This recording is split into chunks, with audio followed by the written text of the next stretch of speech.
మరో breaking news చూస్తున్నాం. పట్టభద్రుల ఎమ్మెల్సీ అభ్యర్థి ఏనుగుల రాకేష్ రెడ్డికి మద్దతుగా బీఆర్ఎస్ వర్కింగ్ ప్రెసిడెంట్ మాజీ మంత్రి కేటీఆర్ శుక్రవారం నల్గొండ జిల్లాలో పర్యటించనున్నారు.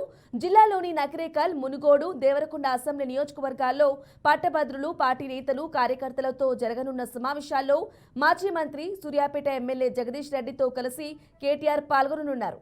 ఉదయం 11 గంటలకు నకిరేకల్లోని సువర్ణ గార్డెన్స్లో మీటింగ్కు హాజరవుతారు.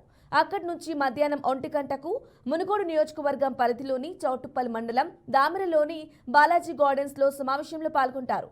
ఆ తర్వాత మధ్యాహ్నం 3 గంటలకు దేవరకొండలోని సాయి శివ ఫంక్షన్ హాలులో జరిగే సమావేశానికి కేటీఆర్ హాజరు కానున్నారు.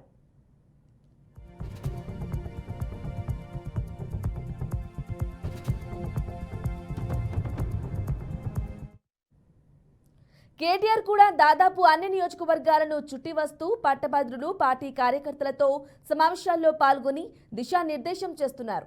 మండలాల వారీగా బూత్ కమిటీలు సైతం ఏర్పాటు చేసి గ్రామాల వారీగా ఓటర్లను ప్రత్యక్షంగా కలిసి ఓట్లు అభ్యర్థిస్తున్నారు.